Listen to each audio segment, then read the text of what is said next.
Assalamualaikum warahmatullahi wabarakatuh. Shalom, Om Swastiastu, Namo Buddhaya, salam kebajikan.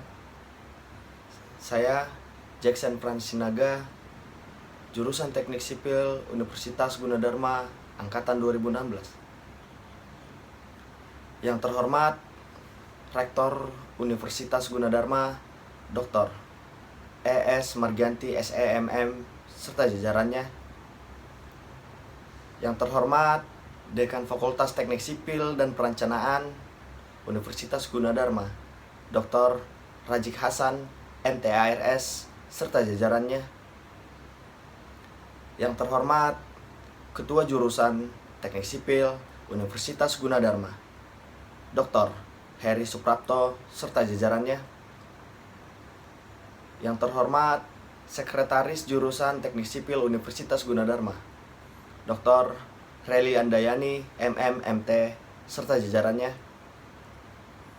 Yang terhormat Koordinator Kerja Praktek Fakultas Teknik Sipil dan Perencanaan Universitas Gunadarma, Dr. Dimyanti STMT, serta jajarannya. Yang terhormat dosen pembimbing saya, Juniorso STMT. Dalam video ini, saya akan menjelaskan mengenai metode pondasi tiang panjang. Pondasi adalah struktur bawah dari suatu konstruksi bangunan yang berfungsi untuk menahan beban-beban dari struktur atas, lalu diteruskan sampai dengan ke dasar tanah yang kuat untuk mendukungnya. Daya dukung pondasi harus diperhitungkan secara tepat agar dijamin kestabilan dari suatu bangunan tersebut terhadap beratnya sendiri, beban yang bekerja, gaya-gaya luar seperti beban angin, dan beban gempa. Pondasi tiang panjang atau pile foundation adalah bagian dari struktur yang digunakan untuk menerima dan mentransfer beban dari struktur atas ke tanah penunjang yang terletak pada kedalaman tertentu.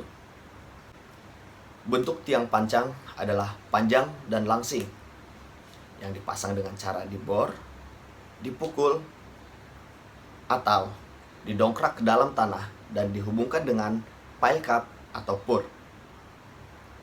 Ada 3 jenis pondasi tiang panjang berdasarkan bahannya. Yang pertama adalah tiang pancang baja atau steel pile. Yang kedua adalah tiang pancang beton atau concrete pile. Yang ketiga adalah tiang pancang kayu.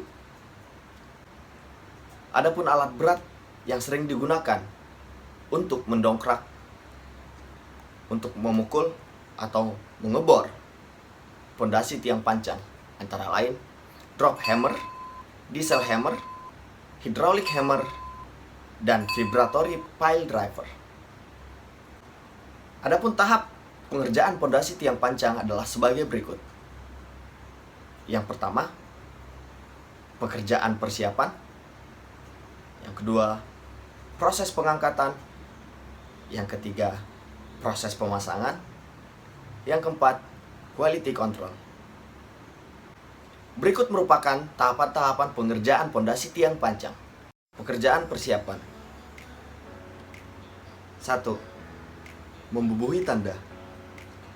Tiap tiang panjang harus dibubuhi tanda serta tanggal saat tiang tersebut dicor. Titik-titik angkat yang tercantum pada gambar harus dibubuhi tanda dengan jelas pada tiang panjang. Untuk mempermudah perekaan, maka tiang panjang diberi tanda setiap 1 meter. 2. Pengangkatan atau pemindahan.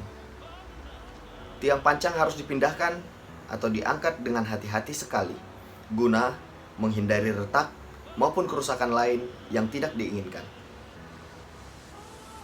3.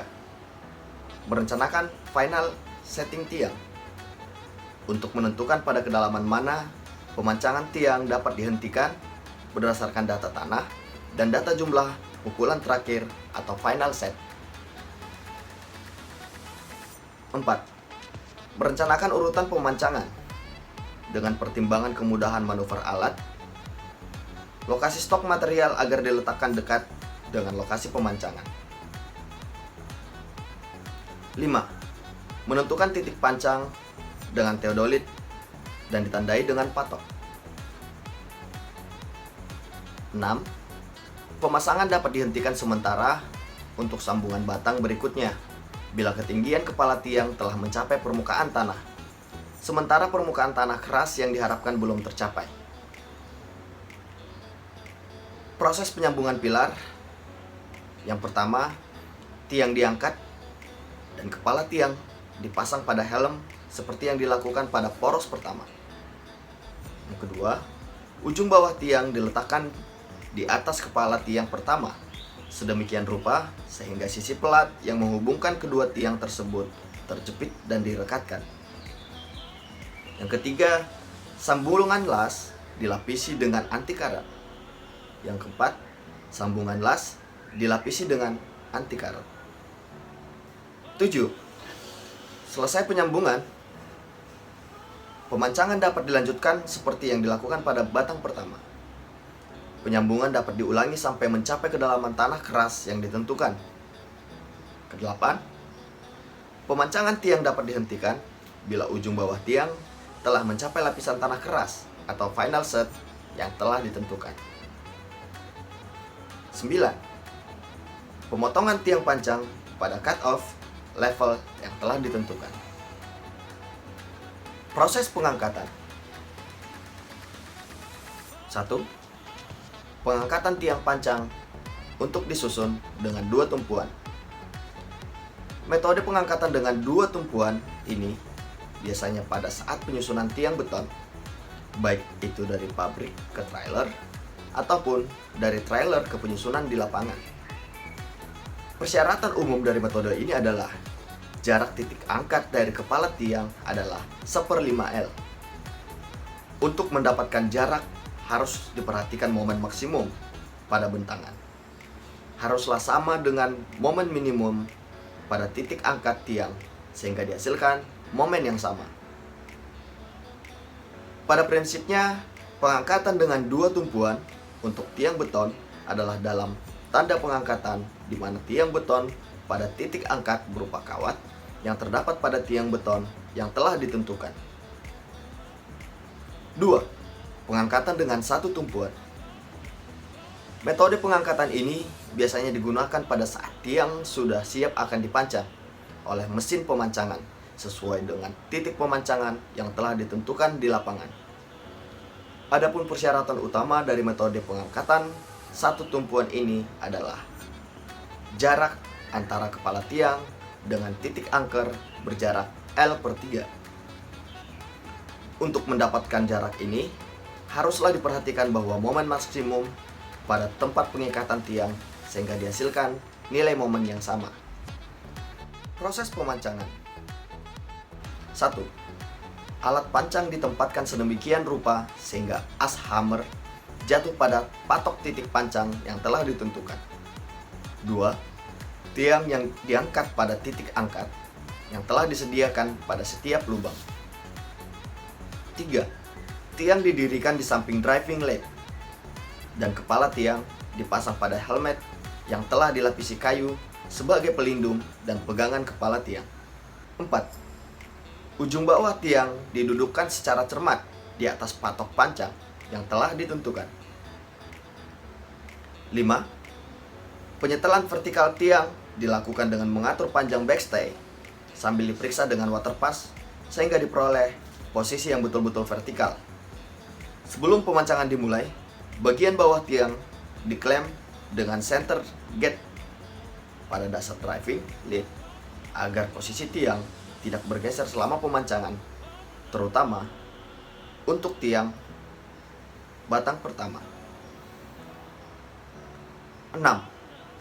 Pemancangan dimulai dengan pengangkatan dan menjatuhkan hammer secara kontinu ke atas helmet yang terpasang di atas kepala tiang. Kontrol kualitas. 1. Kondisi fisik tiang. A. Seluruh permukaan tiang tidak rusak atau retak. B. Umur beton telah memenuhi syarat. Dan C. Kepala tiang tidak boleh mengalami keretakan selama pemancangan. 2. Toleransi. Vertikalisasi tiang diperiksa secara periodik selama proses pemancangan berlangsung. Penyimpangan arah vertikal dibatasi tidak lebih dari 1:75 dan penyimpangan arah horizontal dibatasi tidak lebih dari 75 mm. 3. Penetrasi. Tiang sebelum dipancang harus diberi tanda pada setiap setengah meter di sepanjang tiang untuk mendeteksi penetrasi per setengah meter. Dicatat jumlah pukulan untuk penetrasi setiap setengah meter. 4. Final set. Pemancangan baru dapat dihentikan apabila telah dicapai final set sesuai perhitungan. Berikut merupakan proses pemancangan di lapangan yang saya ambil dari beberapa sumber.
Adapun proses pemancangan sebagai berikut. Yang pertama, tiang pancang ditarik dengan sling.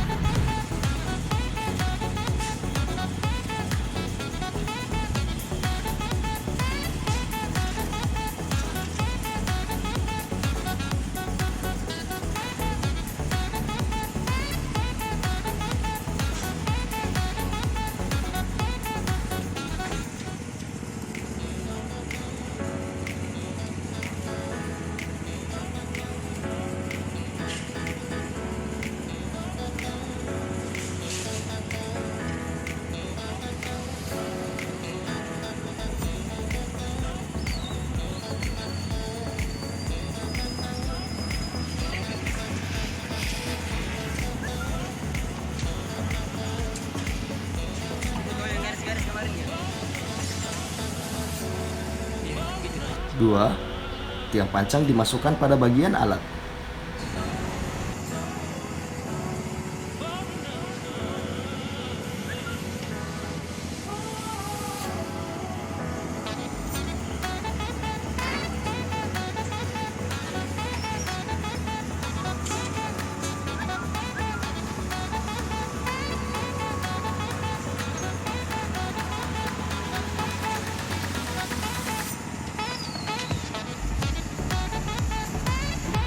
Tiga, tiang pancang diluruskan.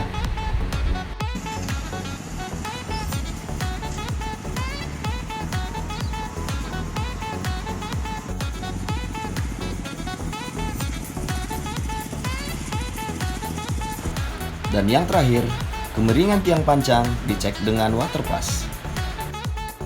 Setelah kemiringan sudah sesuai, kemudian dilakukan pemancangan dengan menjatuhkan palu pada mesin tiang pancang.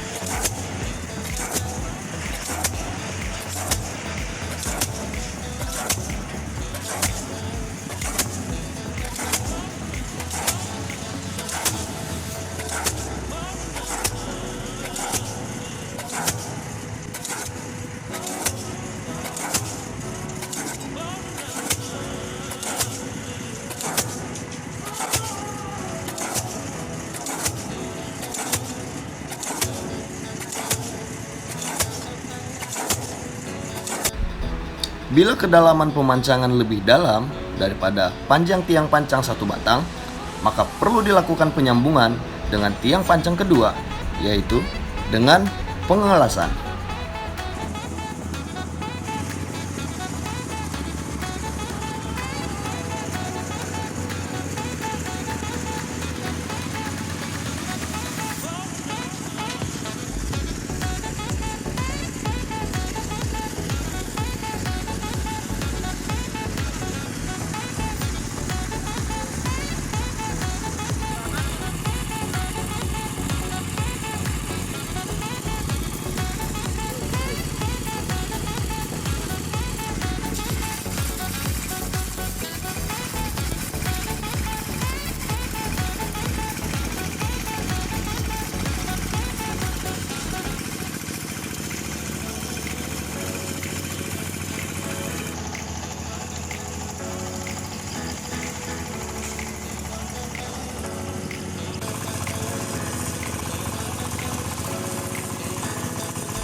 Setelah pengelasan selesai dan tiang pancang telah berdiri, pemancangan dapat dilanjutkan hingga tiang pancang mencapai tanah keras.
Pembacaan kalendering. Kalendering adalah grafik catat yang berada pada alat pancang untuk mengetahui sejauh mana pemancangan yang telah dilakukan. Jika tinggi bacaan sudah bernilai 1 cm atau lebih kecil, pemancangan sudah siap dihentikan karena tiang sudah mencapai titik tanah keras. Sekian video tentang penjelasan saya mengenai pondasi tiang pancang. Kurang lebihnya, saya mohon maaf yang sebesar-besarnya. Saya mengucapkan terima kasih banyak kepada orang-orang yang di sekeliling saya yang mendukung dan membimbing saya dalam pembuatan video ini. Akhir kata, saya ucapkan terima kasih. Assalamualaikum warahmatullahi wabarakatuh. Salam sejahtera untuk kita semua.